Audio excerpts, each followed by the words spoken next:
I was not supposed to be in that chamber. My name is Mara Voss, and I was 19 years old, standing in the back row of the Grand Council spire on Varith 9, wearing a uniform 2 sizes too large, because it belonged to Professor Aldrich Webb, who had broken his leg in 3 places the night before and could not walk, let alone travel. Someone had to take his seat as humanities observer.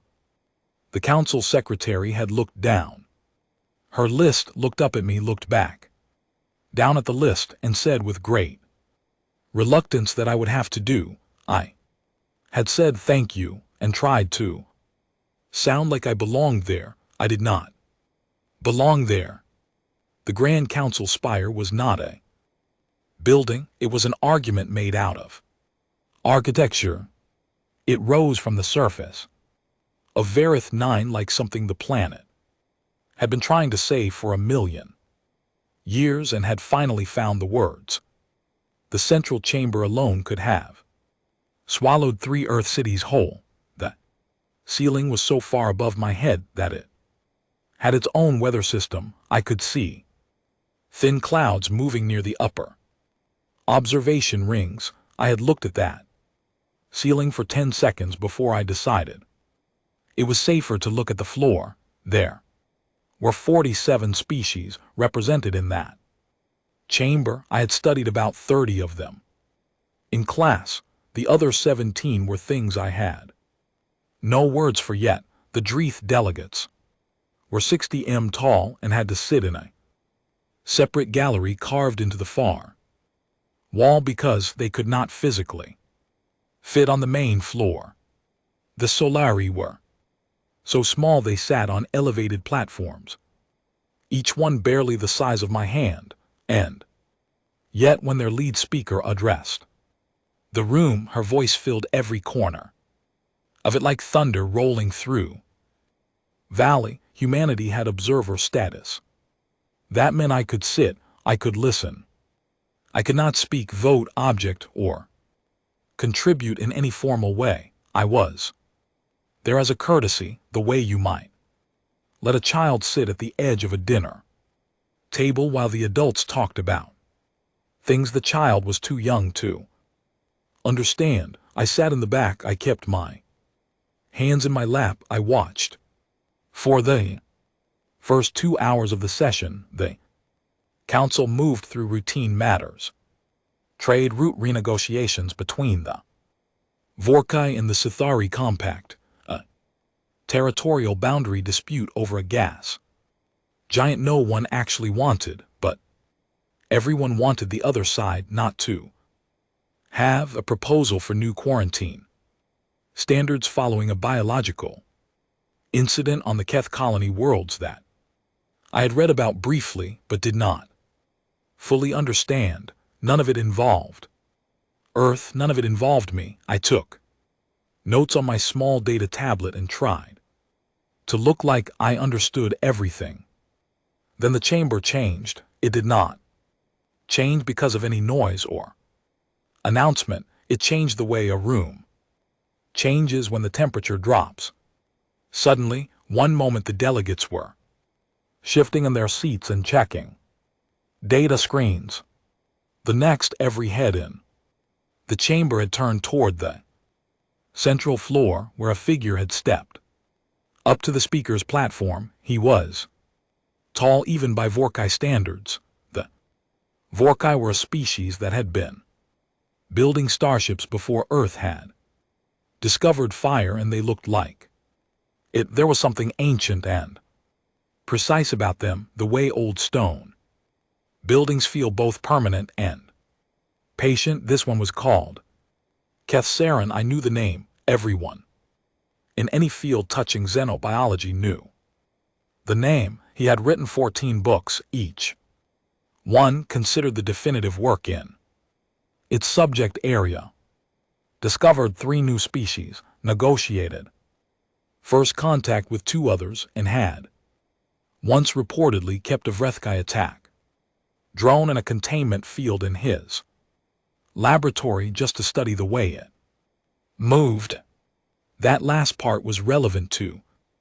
What happened next, he did not greet the council, he did not open with pleasantries, he placed both hands on the edge of the speaker's platform and said in a voice that carried without effort, "I need a volunteer." The chamber was already quiet, now it became the kind of quiet that has weight to it. The Vrethkai has been active on the disputed moon of Karath 7 for 11 standard weeks, he said. In that time, it has destroyed 2 Vorkai heavy assault divisions, 1 Sithari naval strike force, a Dedriath Kethi rapid response team, and every automated weapon system we have been able to deploy. The creature has adapted to each new attack faster than the last. Standard kinetic weapons are now useless. Directed energy weapons are now useless. Targeted biological agents were dismissed by its immune response in under 6 hours. He paused. The chamber waited. It is not destroying out of hunger or territorial instinct. It is not following a program. It is learning. Every engagement teaches it something. Every new weapon we introduce becomes a weapon it can dismantle. We have run projections. Within 9 months, if we continue our current approach, it will have adapted to every known combat method in the Galactic catalog. At that point, no conventional force will be able to stop it. One of the Sathari delegates raised a narrow hand. Then we deploy orbital bombardment, remove the moon entirely. The moon contains the only known deposit of Aerith 9 mineral compound in the sector. Keth Saron replied without looking at her. 17 species depend on that compound for atmospheric processing technology. Removing the moon would trigger ecological failure across 4 inhabited systems within a decade. That option is not available. The Sathari delegate lowered her hand. What I need, Keth Saron said, is a different kind of engagement, not to kill the creature, to study its adaptation response in real time under controlled conditions, to find the pattern underneath the learning, to understand how it adapts.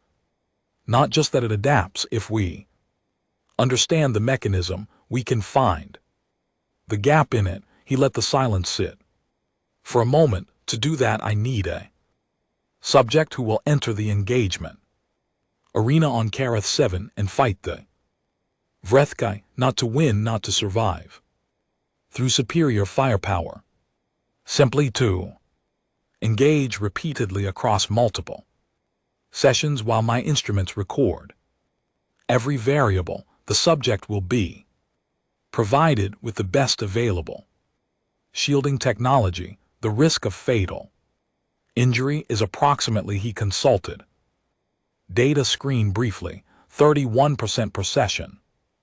Sound moved through the chamber, not quite a murmur, more like the collective reaction of 47 species, all processing the same number at the same moment. Who will fight my beast? No one moved. I watched the delegates, the Dreeth, who were the closest thing the galaxy had to professional soldiers, did not move. Their lead commander, a figure so large that his stillness looked like a small mountain deciding to remain a mountain, did not even shift his weight. The Keth, who were known for taking risks that other species considered recreational, exchanged glances and stayed seated. The Sethari looked at the floor. The Solari looked at their hands. Everyone looked at everything except the speakers. Platform. 43 seconds passed. I counted them. On the 44th second, my hand went up. I want to be clear, I did not plan to do that. My hand simply went up the way your hand sometimes moves before your brain has finished its sentence. I had been sitting in the back row, taking notes, being invisible, and then my arm was in the air and Keth Saron was looking at me from across the enormous chamber with an expression I could not read, and every delegate in the room had turned to look at the back row where the human was sitting. There was a moment of complete silence, then from the Dreeth gallery came a sound that I later learned was the Dreeth equivalent of laughter. Keth Saron looked at me for a long moment, then he said very carefully, "You are human." "Yes," I said. "You have observer status." "Yes." "You understand what I described?" 31% chance per session, I said. "Yes." Another. He tilted his head slightly, the Vorkai gesture for intense focus. "May I ask your reasoning?" I thought about that for a second. The honest answer was that I had no idea why my hand had gone up, but I did have a reason I could give, and it happened to be true. "I grew up on Mars Colony 4, I said. "Before the resettlement, when the dome systems were still failing every other month. You get used to things trying to kill you. You learn to move fast and think weird and not panic. I figure weird and fast might be useful." The Dryeth sound came again, louder this time. Keth Saron looked at me for 3 more seconds, then he said, "What is your name?" "Maravas." "Maravas," he repeated as though testing the weight of it. "Are you genuinely offering, or were you startled into raising your hand?" I thought about lying. I thought about saying something brave and calculated. Instead, I said, "Both probably, but I'm not putting it down." He looked at me for another long moment, then he said to the full council, in a voice that carried without effort, "The human volunteer will be accepted. We proceed to Karath 7 in 48 hours.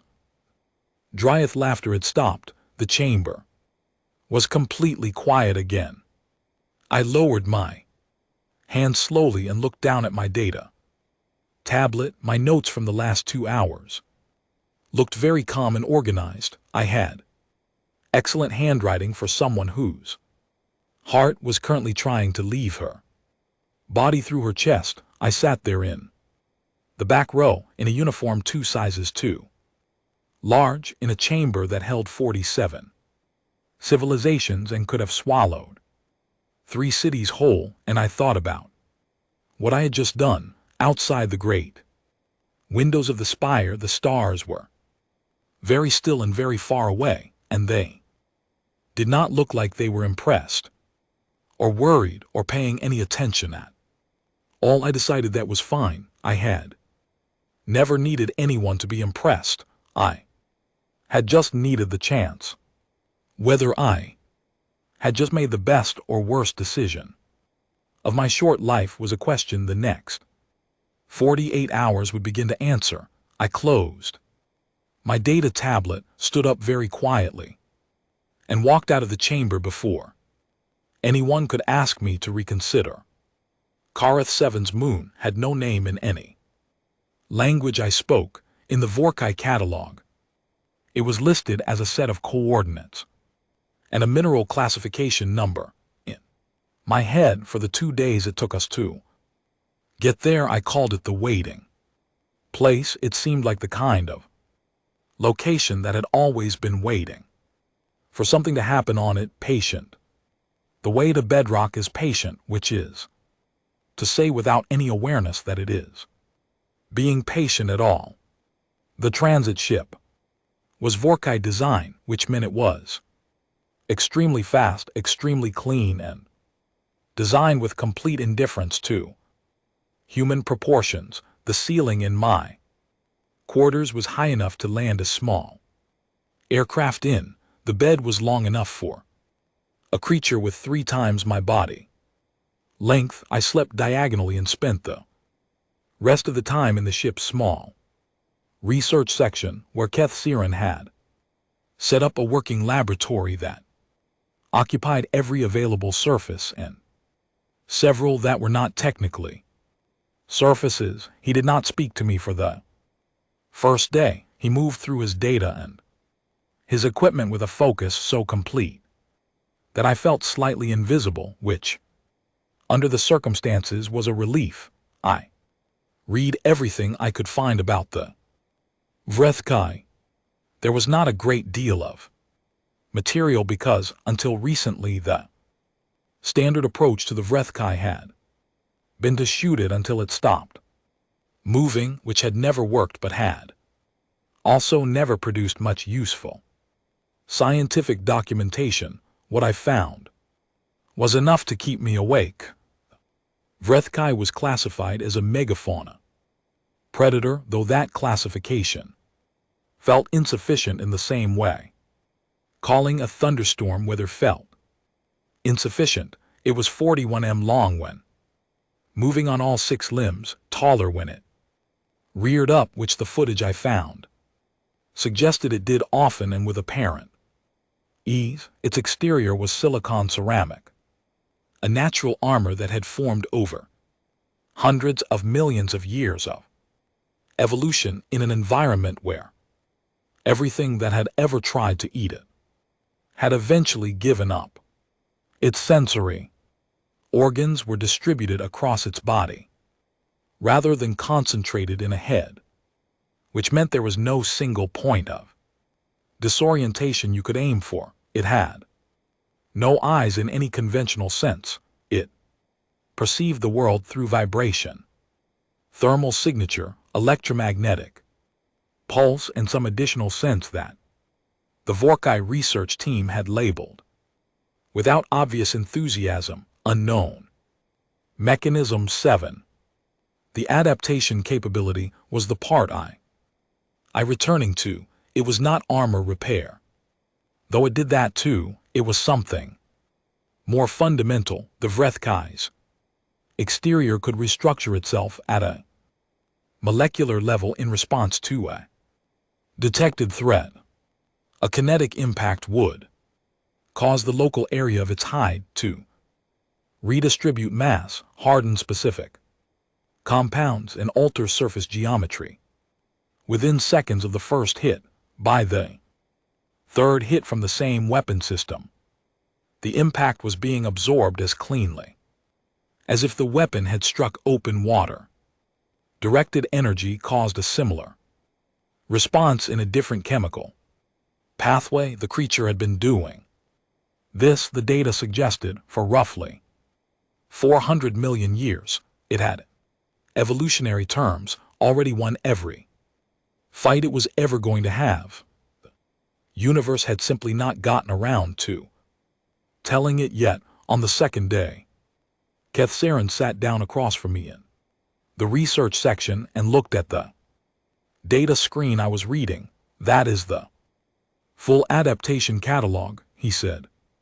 I found it in the ship's research archive. I said, I know I put it there. He paused. I wanted to see if you would read it. I would have read it either way. Yes, he was quiet for a moment. Most warriors who have agreed to engagement briefings have chosen not to read the full catalog. They found it, I believe, discouraging. It is discouraging, I said, but I'd rather be discouraged and informed than comfortable and wrong. He tilted his head slightly, the same gesture of intense focus I had seen in the council chamber. You said you grew up on Mars Colony 4 until I was 12. Yes, the atmospheric failures, the dome pressure issues, and the water rationing and the power cycling, and the time the Eastern Agricultural Section had to be evacuated for 6 months because of a mineral gas leak. I looked back at the screen. A lot of things tried to kill us out there. None of them were 41 m tall, but some of them were very creative. What did you learn from that? I thought about it, that there's almost always something you haven't tried yet. I said, When the obvious things don't work, you find the not obvious things. You look weird, you do unexpected things, you make the problem not know what you're going to do next, because if it knows what you're going to do, it's already preparing an answer. Kethsiran was very still, that is, he said slowly, a surprisingly precise description of the Vrethkai's adaptation system. I looked at him. The adaptation mechanism requires a detectable pattern. He said it reads an incoming attack, classifies it, and builds a counter response. The gap theoretically is unpredictability. If an engagement pattern cannot be classified, the adaptation response is delayed. The creature is not invulnerable to the unknown. It is only invulnerable to the known. He paused. The problem is that every intelligent species in the galaxy fights according to deeply ingrained patterns. Even when attempting to be unpredictable, trained warriors follow recognized combat logic. The Vrethkai has encountered all of it, but not humans, I said.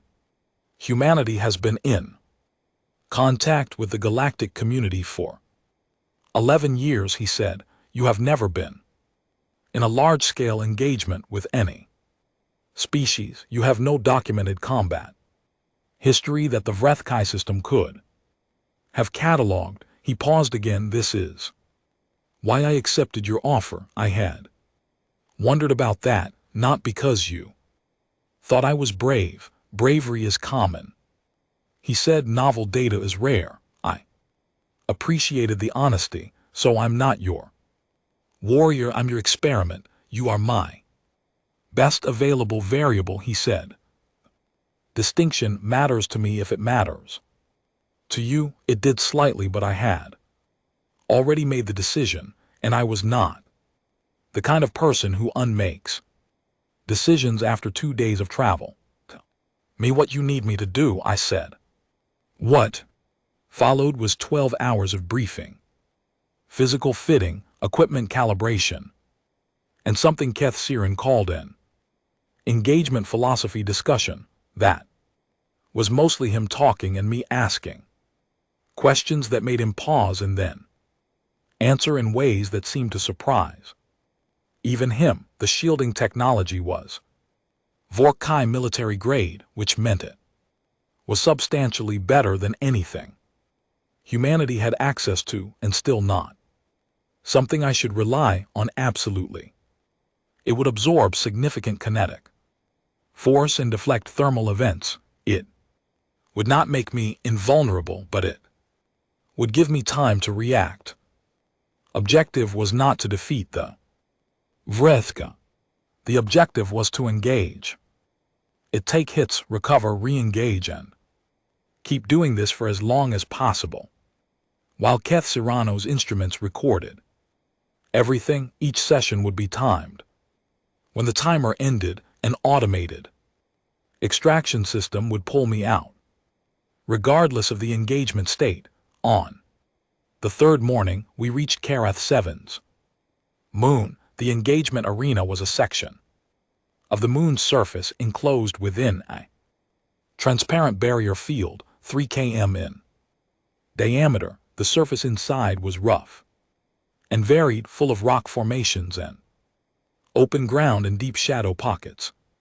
Between stone outcroppings, the Vrethka was already there. I could see it from the observation platform before I went down, a dark shape moving with slow deliberation through the far end of the arena. And even at that distance, at that scale, the sight of it did something to my stomach that no amount of mental preparation could have prevented. Kethsirano was at his instruments. His research team, 6 4KI scientists, were at their station. The extraction system was confirmed active. The timer was set for 20 minutes for the first session. Ready? Kethsirano asked, not looking up from his screens. No, I said. Going anyway, the transport platform dropped me into the arena. The Vrethk found me in 11 seconds. I know because I counted what happened in the next 20 minutes was not a fight in any sense I had ever understood the word. A fight implies two sides with a chance of winning. This was something else. This was me and a creature that had survived 400 million years of everything the universe had thrown at it. And I was the newest thing in a very old game. It moved faster than anything that size had any right to move. The first strike caught me while I was still adjusting to the scale of it, still making the mental shift between knowing it was 41 m long and standing in the actual physical space with something that was 41 m long. The impact lifted me off my feet and threw me into a rock formation 20 m away. The shielding absorbed most of it. My back absorbed the rest. I lay against the rock for approximately 2 seconds. Checked that all my limbs were responding and stood up. The Vrethkai stopped. It was not a hesitation. It was something more deliberate, like a calculation being interrupted mid-process. It had registered the impact, registered the removal of the target from primary contact position, and then registered the target returning to standing position, and somewhere in that sequence something had not matched its expected output. I used those seconds. I moved sideways, not backward, which was not the direction the creature's movement pattern suggested it was expecting. I put a large rock formation between myself and its primary sensory cluster. I could not hide from it. Nothing could hide from it in any effective sense, but I could make its targeting geometry work harder than it was used to working.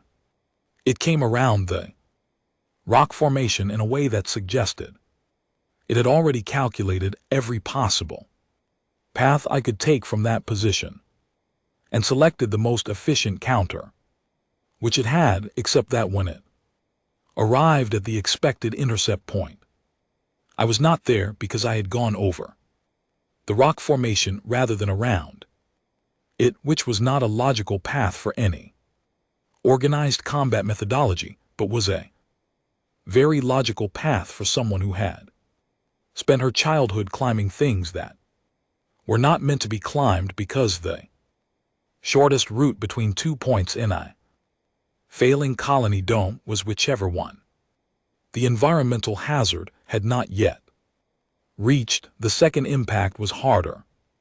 The third was harder still.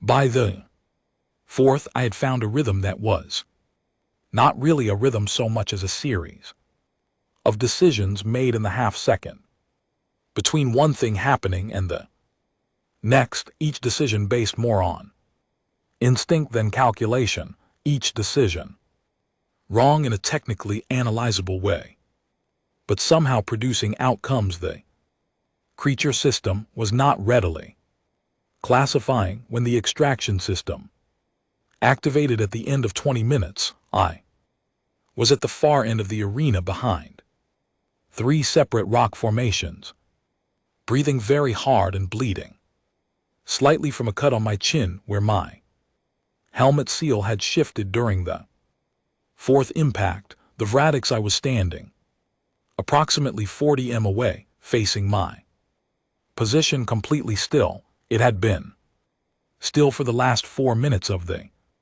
session.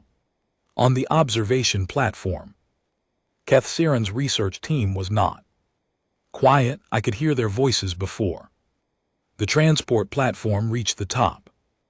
Rapid exchanges in Vorkai that I could not follow. When I stepped off the platform, Kethsiren turned from his instruments and looked at me with an expression I had not seen on a Vorkai face before. Your adaptation suppression rate, he said, in the final 6 minutes of that session was 43%. above the baseline recorded from any previous engagement. I pulled the helmet off and sat down heavily on the nearest surface. What does that mean? It means the creature's adaptation mechanism was operating at less than 60% of its recorded capacity, he said. It means it could not fully classify what you were doing. He paused. It means the theory is not only correct, it is working.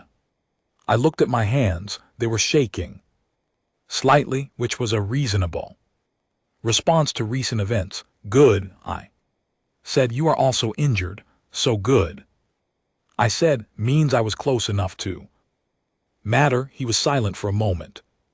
Then he said very carefully, the next session is in 18 hours. I suggest you sleep. I suggest that too, I said. I did not sleep for 7 of those hours.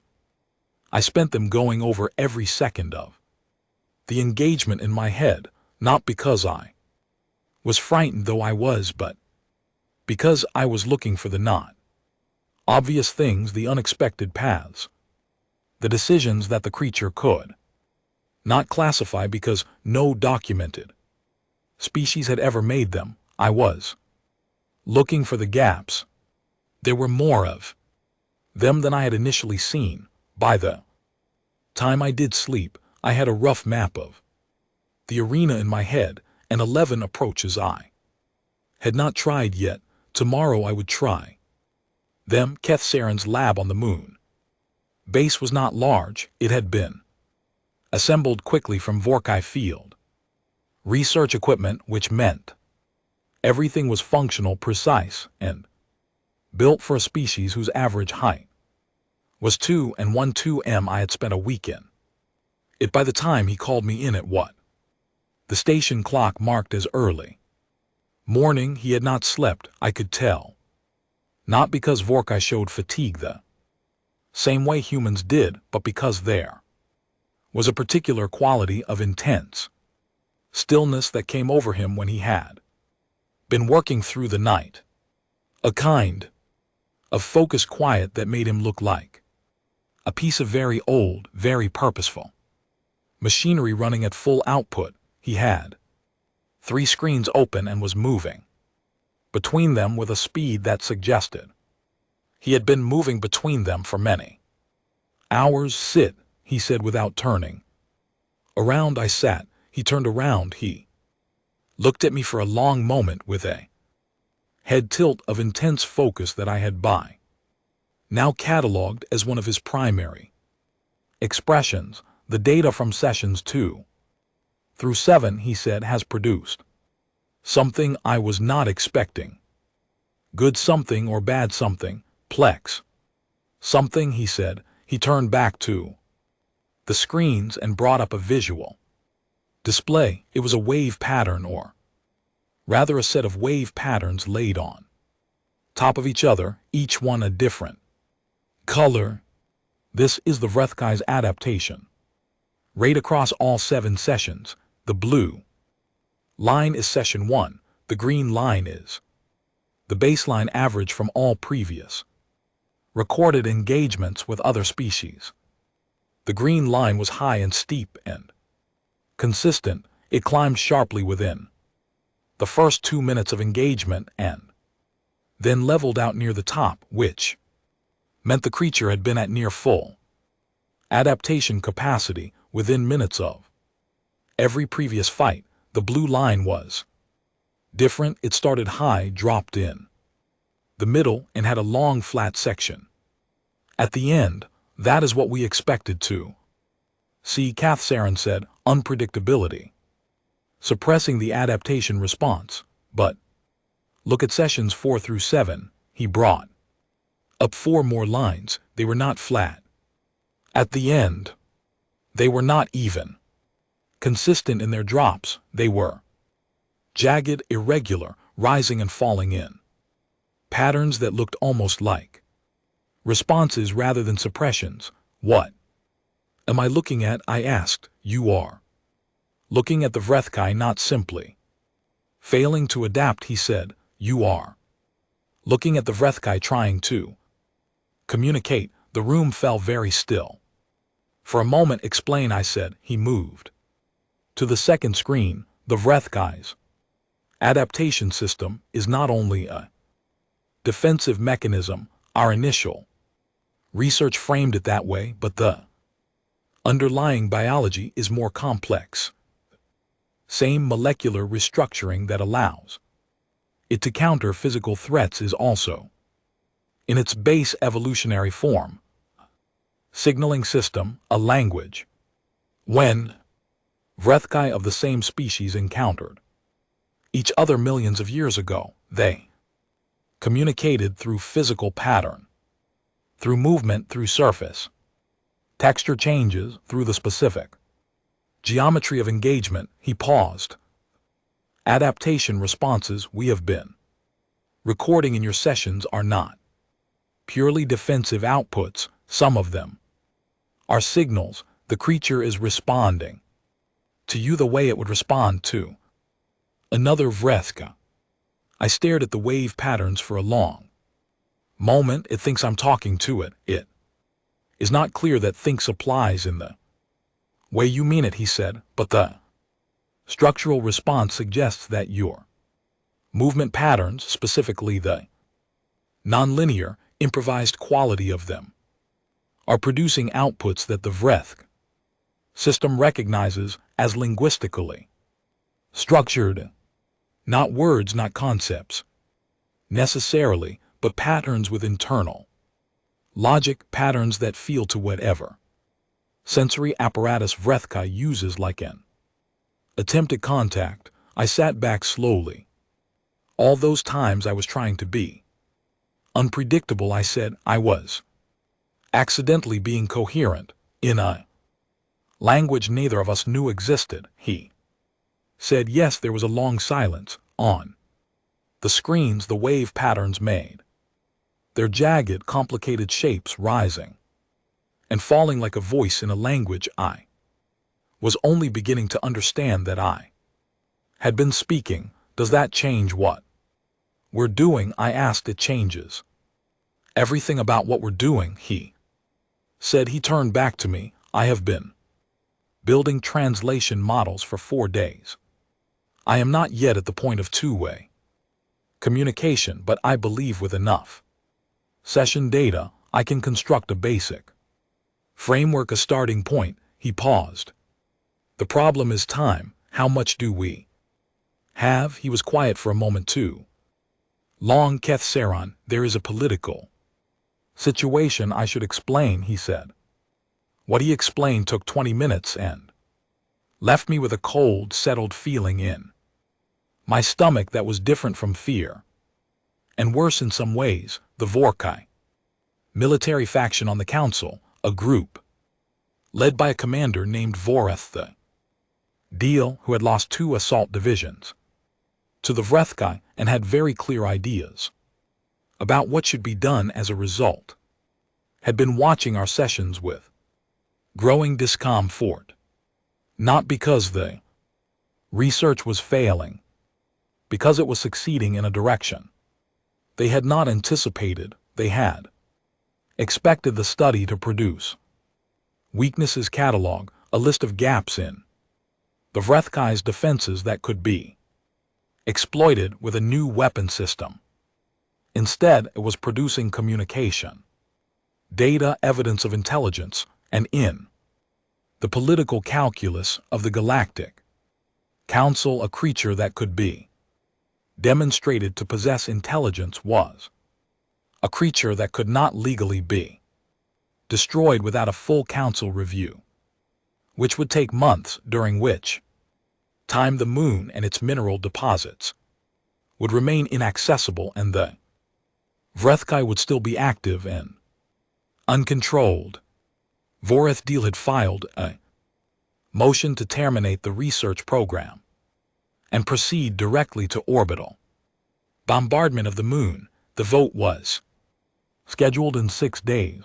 6 days, I said. 6 days, Keth Saron confirmed, after which, regardless of our findings, the Council will most likely authorize the Bombardment, the Ethrin delegate has indicated she will delay the final vote by 24 hours if we can provide preliminary evidence of a communication attempt, but only 24 hours. I looked at the wave patterns on his screens. How far are you from a workable translation framework at current data collection rates? Approximately 9 to 11 days. So we need to go faster. We need more session data, more sessions per day, longer sessions. He paused. The physical risk increases proportionally. I know. The shielding has limits. 3 sessions in a single day would approach those limits. I know that too. He looked at me. You are not afraid. I'm afraid, I said. I'm just used to being afraid while doing things anyway. He was quiet for a moment. Mars Colony 4, Mars Colony 4, I agreed.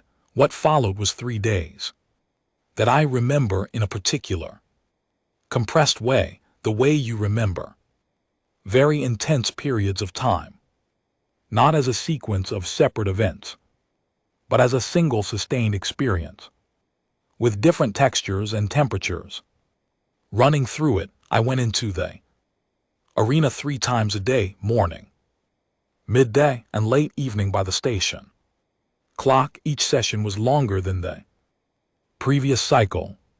The Vrethkai's behavior was changing in ways that Keth Saren's instruments tracked obsessively, and that I felt in a more immediate, less scientific sense. It was still fast. It was still powerful. It could still send me across the arena with a single strike, hard enough to make the shielding flash warning colors. But there were moments, growing longer each session, where it would stop and orient toward me in a way that was not threatening, where its surface would do something complex and rippling. That Keth Saren's translation model was beginning slowly, imperfectly to read. On the 3rd evening of that compressed period, Keth Saren called me over to his instruments. Between the 2nd and 3rd session of the day, I have a partial translation. He said, I want you to hear it. He played a recording from that afternoon's 2nd session. On the visual display, the Vrethkai's surface rippled in a complex pattern during a 7-second pause in the engagement. Keth Saren's model ran over it and produced a line of text in standard Galactic script that the translation software then rendered into English for my benefit. The translation was imperfect. He had warned me about that. The model was working with limited data and a language structure unlike anything in the existing Galactic catalog, but the approximate meaning of those 7 seconds was rendered as 4 words. It said, you come back again. Not a question, not a threat, an observation that had in it, even through the imperfect filter of an incomplete translation model, something that I could only describe as recognition. I stood very still for a long moment. Then I said, can I send something back? Keth Saren looked at me. The output side of the translin model is not complete. Can I try something simpler? I said, not words, just pattern in the engagement. I looked at the display. It's been responding to my movement patterns as language. If I make my movements more deliberate in the next session, more structured, can your instruments tell if it reads them differently? His was quiet for a long moment. Yes, he said, the instruments can read that. Then I'll try something. What will you try? I thought about the dome on Mars Colony 4, about the patterns we used when the communication systems were down. Hand signals and body language developed over years of shared emergency. Simple things a child could learn. Things that meant in their most basic form one of only a few necessary Messages, I'm going to try to tell it I. Hear it, I said, the third session of. That evening was different. I went into the arena and the Vrethkai came to find me with its usual efficient speed, and we did the thing we had been doing for days, the engagement that was not quite a fight and was not quite a conversation, but was becoming something.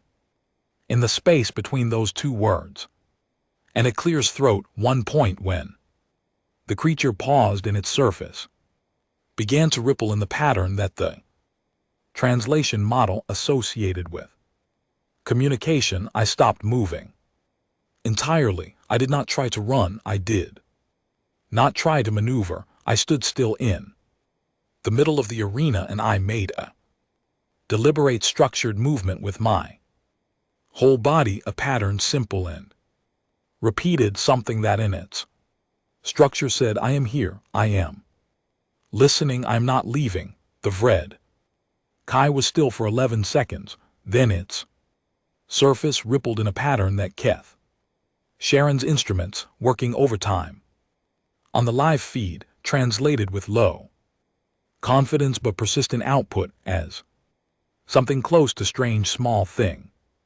You are very loud. I was breathless and bruised and covered in the dust of the arena, and I laughed until the extraction timer sounded.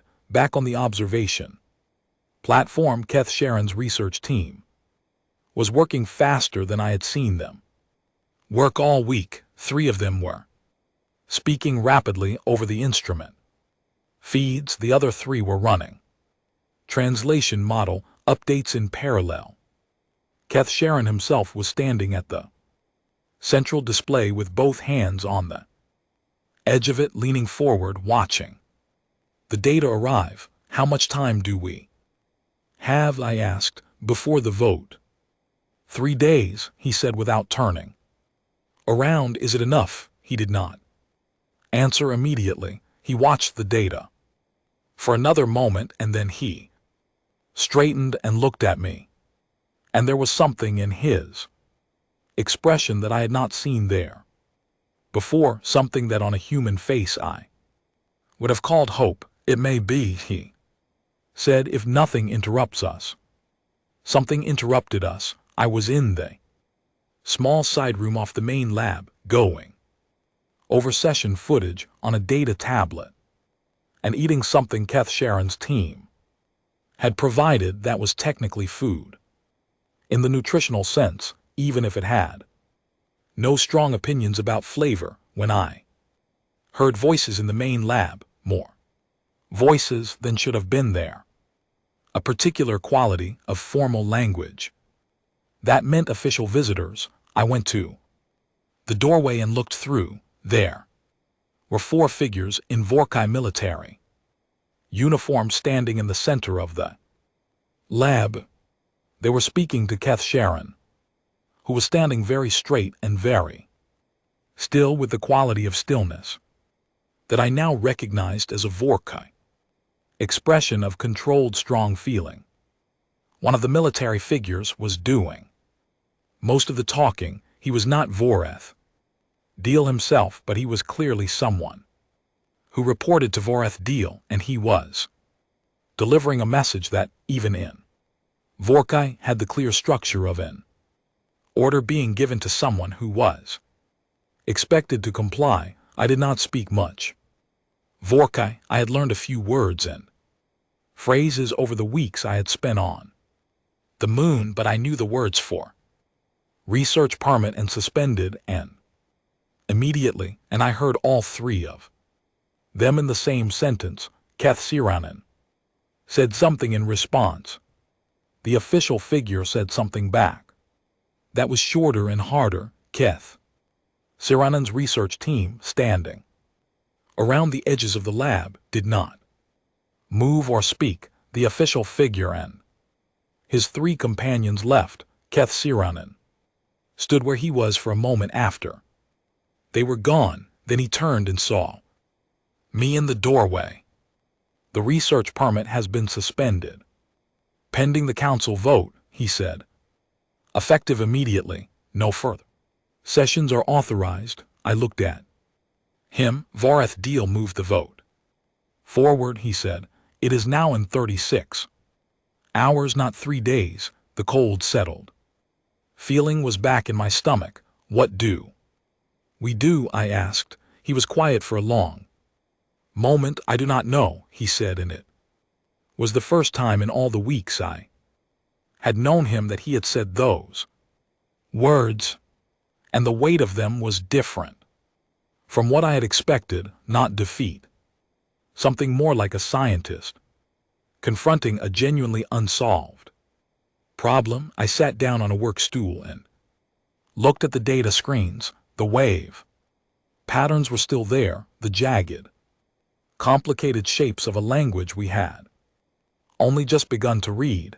The translation model was running even now, updating itself on the session data we already had, getting more precise with every passing hour. 36 hours. I thought about what I knew. I thought about the creature in the arena standing still at the end of the last session, with its surface making patterns that our model was only now beginning to translate.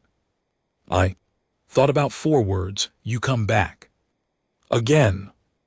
I thought about what it was like to be something that the whole galaxy had decided was a problem to be solved by removing it, something that had been alone for so long that when it finally sensed something that might be listening, it didn't even know how to say what it needed to say, so it said the only thing it could: you come back again. I picked up my data tablet and started going over the translation model. 36 hours was not enough to finish the framework. That was true, but it might be enough to do something else, something that did not require a finished framework, something that did not require political approval or research permits or formal council processes, something that only required me to walk into the arena one more time, without a timer and without weapons, and trust that the strange small thing that was very loud had made enough of an impression to matter. I worked through the night. The morning of the vote, the observation platform above the arena had more occupants than it had ever held. Kath Sharon's research team had been joined by a group of council delegates who had traveled to the moon after the vote date was moved, including the Ethran delegate Venchala, who was the oldest living member of the council and moved slowly and spoke rarely, and according to Kath Sharon, had not personally attended any council proceeding outside of Verath 9 in 60 years. She had come here specifically for this, which told me something about how seriously she was taking it. Vorath Deal was also present. He stood on the far side of the observation platform with his staff, 4 Vorkai military officials in formal uniform, and he looked at the arena below with the expression of someone who had already decided the outcome and was here only to confirm it. I was not on the observation platform. I was at the bottom of the transport shaft in the shielding equipment, checking the clasps for the 3rd time because it was something to do with my hands. Kath Sharon came down to me 10 minutes before the session was scheduled to begin, the session that was not officially authorized, the session that Venchala had privately approved as a condition of delaying the vote by 24 hours, and that Vorath Deal had not been able to prevent because Venchala outranked him in the council structure by more years than most species had been spacefaring. How is the translation model? I asked. At 67% reliability for basic structural patterns, he said. It will be running live during the session. Everything the Vreth Kai produces will be processed in real time. Everything you do will be analyzed against the output model I built yesterday. The output model, I said. You finished it. I finished a version of it, he said carefully. It is not complete. It cannot produce complex communication, but it can take simple, structured, physical input and render it into a pattern that the Vrethkai system should recognize as linguistically coherent. He paused. If you make deliberate, structured movements of a specific kind, I can translate them. Not words, not exactly, but signal. That's enough, I said. He looked at me for a moment. You are not wearing weapons. No, the shielding will protect you from significant impact, but without engagement tools. If the creature decides this is not a communication session but a threat presentation, your extraction window is 14 seconds. That is not a comfortable margin. No. Agreed, it isn't. He was quiet. Then, he said, when I asked the council who would fight my beast, I did not anticipate this. What did you anticipate? Something more straightforward, he said. A warrior. Data, a path to a tactical solution. He paused. Not this. Is this bad? He was quiet for a long moment. No, he said. I think this is better. He straightened. The instruments are ready. My team is ready. Venchala is watching. Whatever happens in the next hour will be recorded with complete precision and presented to the council before the vote closes. He looked at me directly. Whatever happens, I agreed. The transport platform took me down. The arena looked the same as it always did. The same rough rock formations, the same wide stretches of open ground, the same shadow pockets between stone outcroppings where I had learned to move quickly and had learned more slowly to move with purpose. The barrier field hummed at the edges, barely visible. A slight shimmer in the light. The Vrethkai was at the far end, and it turned toward me before the platform had finished descending. It always found me fast. That had not changed. What had changed over many sessions was what happened after it found me. In the early days, it had come at me immediately, the way it had come at everything, with the complete and total conviction of something that had never encountered serious resistance and had organized its entire approach to the world around that fact. Now it paused, it oriented. It waited briefly in a way that its entire evolutionary history suggested it should not be doing. I stepped off the platform and walked toward it, not running, not maneuvering, walking directly across the open ground with no rock formation between me and it, no clever angle of approach, nothing tactical at all, just walking toward it. The way you walk toward something you need to talk to, I heard very faintly through the communication link in my helmet, Keth Saren's voice saying one word to his team, just recording. Vrethkai watched me come. When I was 30 m away, it made a sound I had not heard before, a low-frequency vibration that I felt more than heard, that moved through the ground and through my shielding and through the soles of my feet and up through my whole body like a question. I stopped. I made a movement, not a combat movement, not an evasion. I had worked on this through the night, going over the basic signal patterns from Mars. Colony 4, the things that meant simple, necessary things when words were not possible. I took the shape of those signals and I structured them deliberately the way Keth Saren's output model needed them structured into something that might translate, something that said in the only Language available. I am here. I am not threatening you. I want to understand. The Vrethkai's surface rippled. In my helmet very quietly, Keth Siron said. It's reading you. The Vrethkai took 3 steps toward me, 3 slow, heavy steps that sent vibrations through the ground. I could feel clearly. It stopped 15 m away. Its surface was doing the complex layered movement that the translation model had been learning to read. Keth Siron's voice came through the link again, and this time there was something in it that I had not heard from him before, a crack in the professional precision, something younger and more unguarded.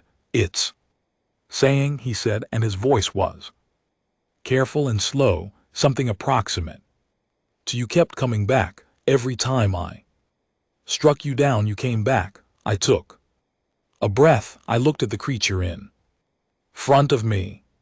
41 m of 400 million years of surviving everything the universe had tried, standing 15 m away waiting.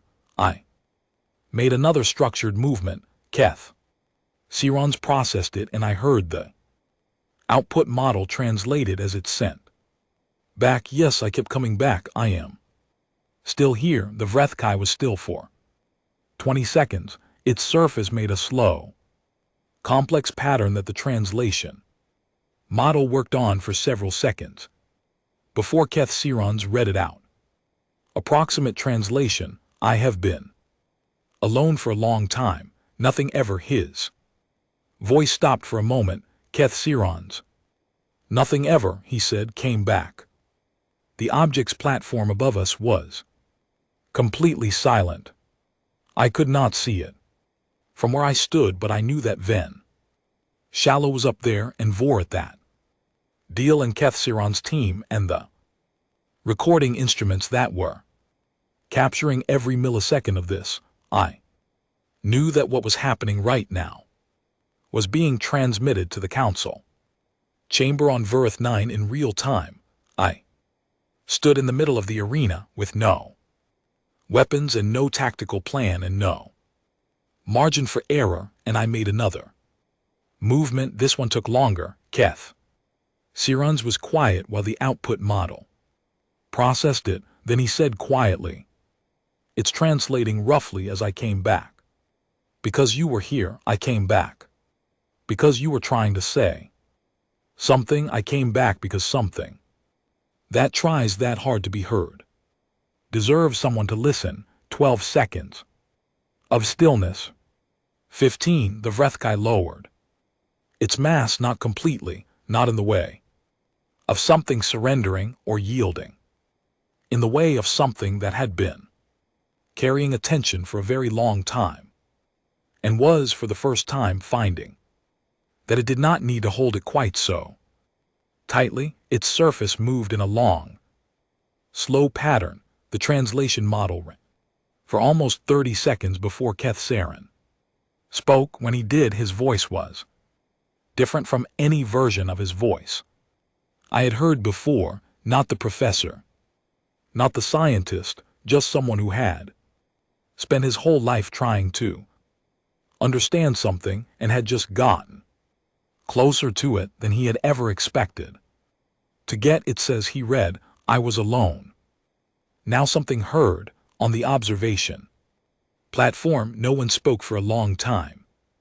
Then Vinshala's voice came through the general channel, directed to the council chamber on Verith 9, clear and slow, and carrying the particular authority of 60 years of being the person in the room that everyone else listened to. She said, "I am delaying the vote indefinitely. I am filing to classify the entity on Kurith 7 as a sentient being under Article 12 of the Galactic Compact. I am further filing a motion to establish this moon as a protected communications zone under Joint Vorka Council research oversight." She paused.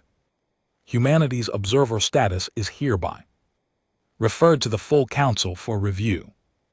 The grounds for the referral are original diplomatic contact with a previously unclassified sentient species, conducted without weapons by a 19-year-old from a failing colony on a red planet that most of us have never visited. Another pause. I suggest we consider what that means about humanity.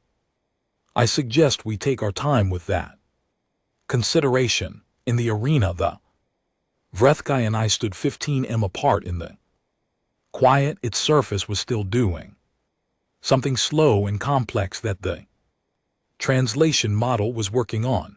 I waited for Kefselan to read it. He did.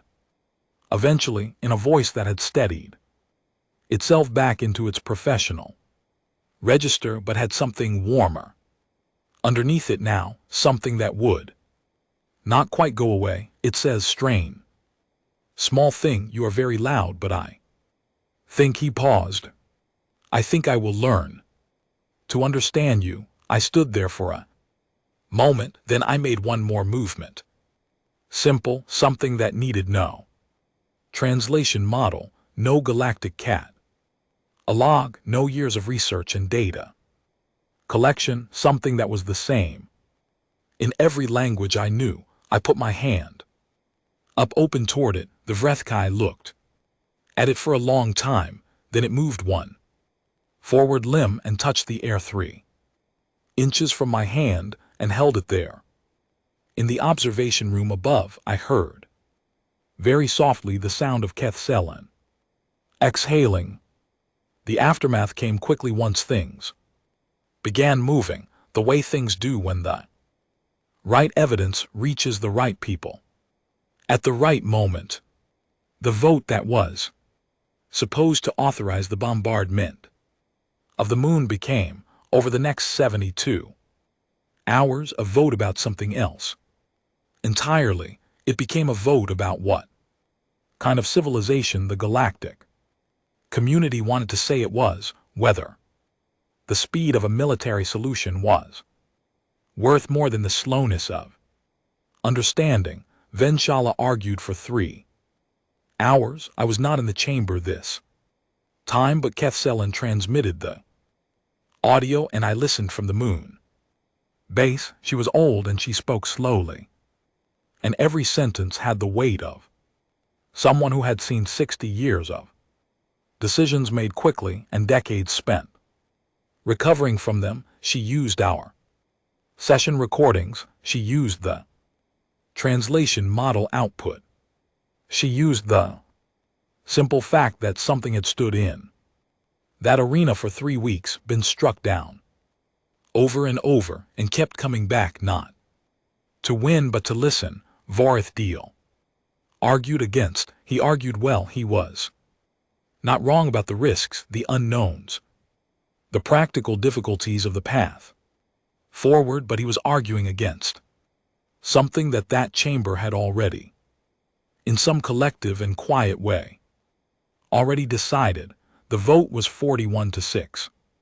The Vrethkai was classified as a sentient entity. The moon was declared protected research zone. A joint communication research project was established under Kefseran's direction, with a 7-year mandate and an unprecedented level of council funding.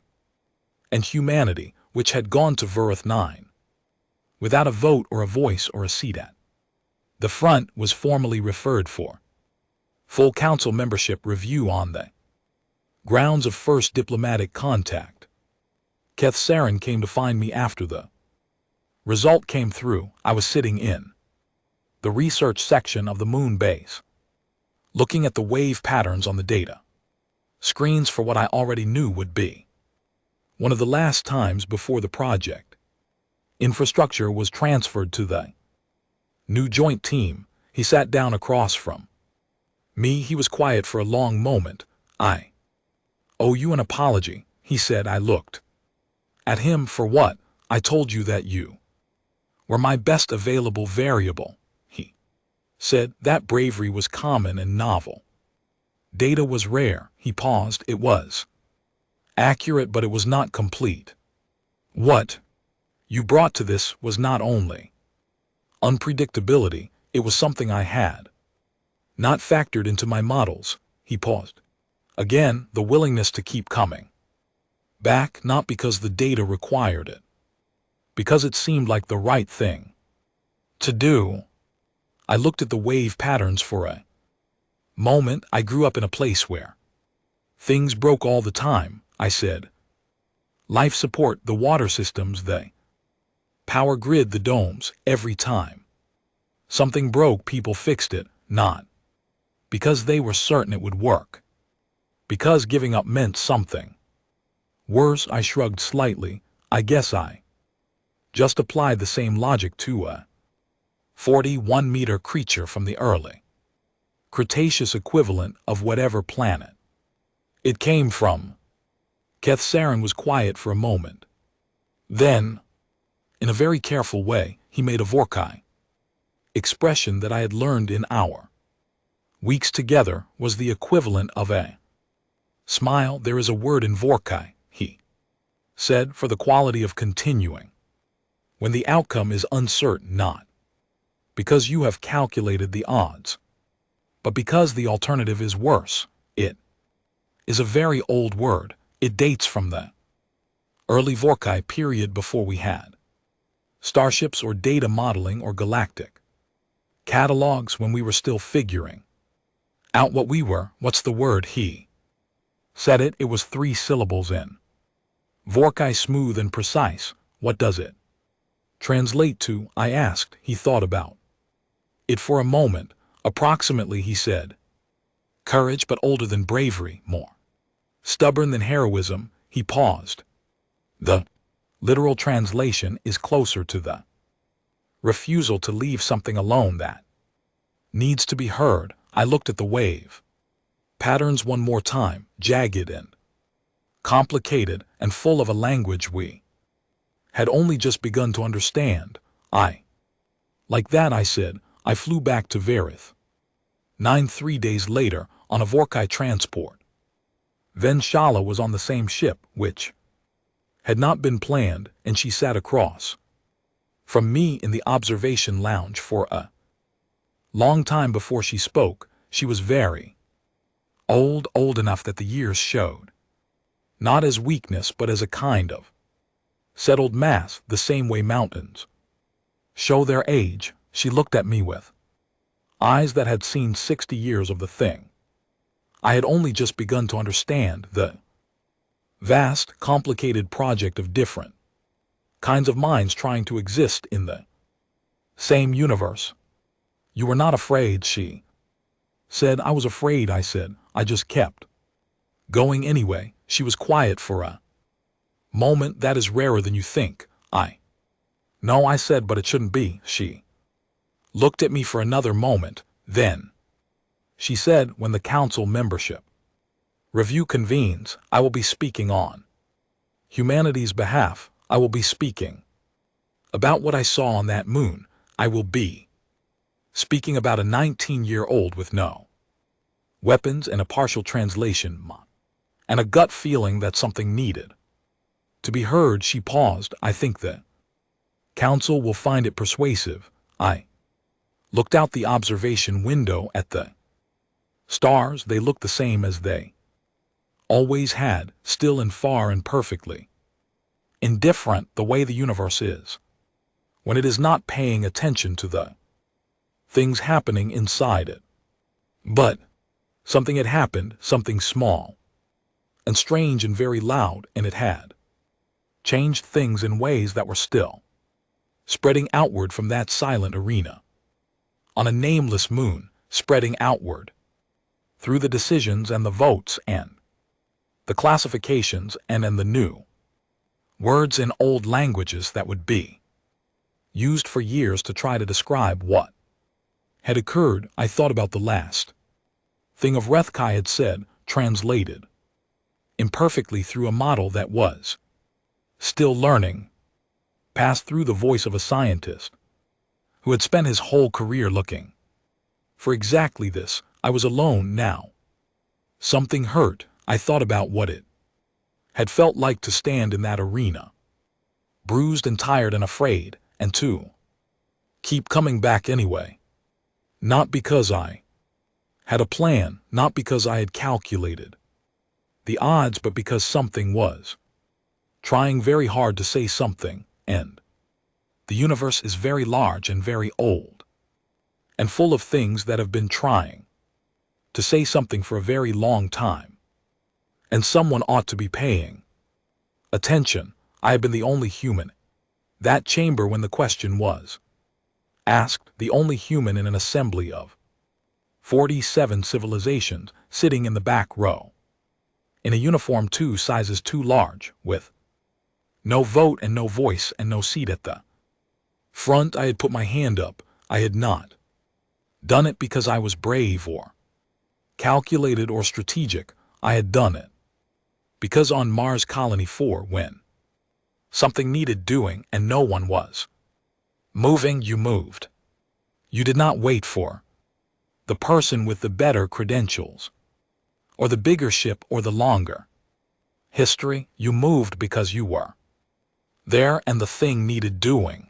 The stars outside the observation window were still indifferent. The universe was still vast and old and largely unaware of the small things happening inside it.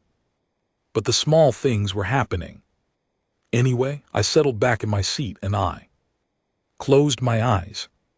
And somewhere behind me in the trade lanes of the galactic community, a nameless moon circled its planet, protected silence, and in a secure facility being built at its edge, the slow and complicated work of learning to truly understand a creature that had been alone for 400 million years was just beginning. It would take time. It would be difficult.